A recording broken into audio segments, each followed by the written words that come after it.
Ini berkaitan dengan seorang yang berdoa, dalam doanya dia meminta A, tapi yang terucap di lisannya adalah B. Mana yang dikabulkan oleh Allah Subhanahu wa taala?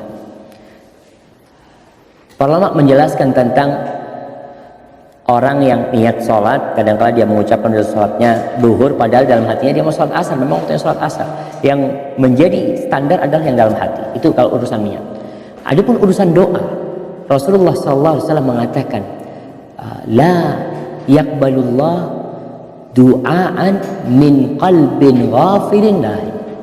Allah tuh tidak mengabulkan doa dari hati yang lalai dan lengah. Jadi kalau ada orang berdoa dalam kondisi lengah, maka Allah tidak akan mengabulkan doanya. Terus bagaimana dengan orang dia yang ucapannya beda dengan isi hatinya? Mana yang dikabulkan? Wallahu a'lam bishawab. Namun kalau kita memahami, Rasulullah SAW itu melarang orang ngantuk sholat. Orang ngantuk dilarang sholat. Karena takut dia itu niat berdoa untuk kebaikan dirinya, tapi gara-gara ngantuk, akhirnya yang keluar dari lisannya itu doa keburukan buat dirinya. Dan ketika itu ada yang mengaminkan nantinya, itu berbahaya untuk dirinya. Maka wallahu a'lam bishawab tadi, kalau dilihat dari hadis yang Nabi SAW melarang orang sholat dalam kondisi ngantuk, dia suruh istirahat kalau ngantuk, agar yang dia ucapkan itu tidak salah dalam sholatnya, dalam doanya tidak dia meminta kebaikan, yang keluar keburukan buat dirinya, maka itu berbahaya. Jadi Nabi menyuruh untuk istirahat, untuk duduk, untuk tidak berdoa dia. Ya udah tidur dulu lah, nanti ketika kau udah seger, udah fresh kembali kau berdoa. Berarti bisa jadi yang dikabulkan itu yang diucapkan oleh lisannya. Bisa jadi berdasarkan hadis yang tadi Anda sampaikan. Hada wallahu a'lam bishawab. Assalamualaikum warahmatullahi wabarakatuh. Waalaikumsalam warahmatullahi wabarakatuh. Barakallahu fiik Ustaz. Mengenai nama As-Sami, itu di dalam Al-Quran seringkali dipasangkan dengan As-Sami dan Al-Basir, lalu As-Sami dan Al-Alim. Jamil. Apakah ada penjelasan kenapa As-Sami ini yang satu dipasangkan dengan yang Al-Alim, yang satu lagi dengan Al-Basir? Iya. Barakallahu fiik. Subhanallah ya. Berkaitan dengan dua nama ini, As-Sami Al-Basir ya. As-Sami digabungkan dengan Al-Basir, As-Sami digabungkan dengan Alim. Memang nama-nama Allah itu ketika berdiri sendiri dan ketika ada penggabungan itu memiliki makna yang lebih mendalam lagi. Ketika Allah mengatakan Sami'un Alim, ini biasanya berkaitan dengan ucapan, dengan doa. Karena orang ini berdoa, minta, maka ketika orang berdoa itu, maka harapan doanya didengar. Dan Allah tahu dengan apa yang diinginkan hambanya. Ketika berkaitan dengan As-Sami Al-Alim tadi, As-Sami'ul Basir, Allah ingin menjelaskan kepada hambanya kalau orang itu sedang berbuat, dia berucap atau beramal, sehingga ucapan dia itu didengar dan yang dia kerjakan itu Allah lihat. Jadi ucapan dia didengar dan ucapan dia itu didengar dan amalan dia itu Allah melihatnya. Sehingga ketika digabungkan dua ayat ini akan menjadikan hamba semakin takut dalam berucap dan takut dalam bertindak. Ketika Sami Alim, Maha mendengar digabungkan dengan Alim, biasanya kepada orang-orang yang sedang meminta, memohon ya. Bahwasanya ketika seperti doanya Nabi Ibrahim, ketika dia mengatakan Rabbana taqabbal minna innaka antas sami'ul alim, tidak mengatakan innaka antas sami'ul basir. Dia mengatakan innaka antas sami' alim. Ya Allah, kau yang kau maha mendengar dan kau maha tahu kita ini ikhlas apa enggak dalam amalan ini. Kalau ada kekurangan dalam amalan ini, kau tahu dengan semua kondisi kita, kau tahu dengan kelemahan kita ya Allah, maka kita memohon. Kiranya seperti itu. Hadza wallahu a'lam bishawab. Nah, berkaitan dengan serangga memang ya, kembali kepada hukum serangga, terjadi khilaf di antara para ulama. Umpamanya yang ada hadisnya itu adalah belalang. Belalang itu ada hadisnya bahwasanya itu haram.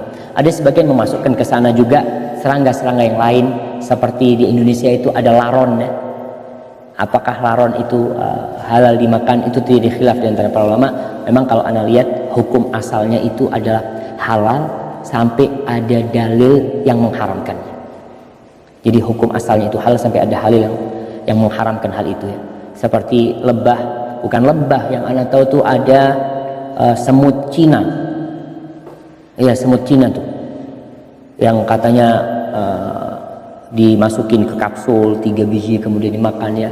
Allahu a'lam, karena Ana pernah mengikuti diskusi para ustadz di grup ustadz-ustadz ya tentang seperti lebah dan semut Cina ini. Memang belum ada Ana belum dapat dalil yang kuat untuk mengharamkan hal itu. Hadza wallahu a'lam. Mungkin bisa ditanyakan kepada ustadz yang lainnya. Apakah kita dan keluarga kita yang lain akan memberi syafaat kelak di akhirat seandainya salah satu keluarga kita ada di surga dan ada yang di neraka? Ya, berkaitan dengan syafaat nanti pada hari kiamat. Di dalam Al-Quran Karim Allah menafikan syafaat di beberapa tempat. Wala tanfa'um syafa'atu syafi'in, tidak berguna syafaat orang yang memberikan syafaat buat mereka. Tapi ada syafaat yang diterima. Kalau kita baca di surat Al-Baqarah di ayat kursi, man dzalladzi yashfa'u 'indahu illa bi'idznih. Siapa yang bisa memberikan syafaat di sisi Allah kecuali dengan izin Allah SWT. Wala yashfa'una illa liman irtawa. Dan orang-orang tidak akan bisa memberikan syafaat kecuali buat orang yang Allah ridhoi. Jadi syafaat pada hari kiamat, keluarga bisakah memberikan syafaat kepada keluarganya, bapak kepada anaknya, kakak kepada adiknya? Bisa pada hari kiamat itu, tapi dengan catatan 2 syarat: ridha Allah dan izin darinya. Allah meridhai orang yang hendak diberikan syafaat, dan Allah memberikan izin kepada orang itu untuk memberikan syafaat. Artinya bahkan teman pun bisa memberikan syafaat. Nanti pada hari kiamat, di kisah Sa'id bin Jubair ketika menceritakan, nanti ada orang-orang yang bertanya kepada dia, Allah, mana teman-temanku dulu yang biasa bersama aku? Ternyata dia di neraka karena amal kebajikannya lebih dikit daripada amal keburukannya. Lalu mereka memberikan syafaat. Dan kemudian anak yang mati sebelum balik itu akan memberikan syafaat kepada orang tuanya. Ketika anak-anak kecil disuruh masuk surga di pintu surga, mereka mengatakan, enggak, kata mereka, enggak, hatta ya'ti aba'u, sampai orang tua kami datang, kami baru masuk surga. Itu syafaat anak buat orang tua. Jadi Rasulullah SAW menjelaskan nanti semua akan memberikan syafaat ya. Orang-orang yang soleh akan memberikan, para nabi memberikan syafaat, para malaikat memberikan syafaat, kemudian para waliullah memberikan syafaat, orang-orang shodiqin, syuhada akan memberikan syafaat. Tapi catatannya 2 tadi syaratnya, yaitu izin dari Allah dan ridha Allah untuk orang yang diberikan syafaat. Dan Allah tidak meridhai kecuali orang yang bertauhid kepada Allah. Hada wallahu a'lam bishawab. Ya, ini ada titipan pertanyaan dalam masalah hukum tasbih. Apakah tasbih hanya berlaku untuk yang akan sholat di masjid saja, atau untuk yang sholat di rumah juga? Seandainya tanpa sengaja kita bertasbih, apakah harus mengulang wudhu kita? Jazakallah.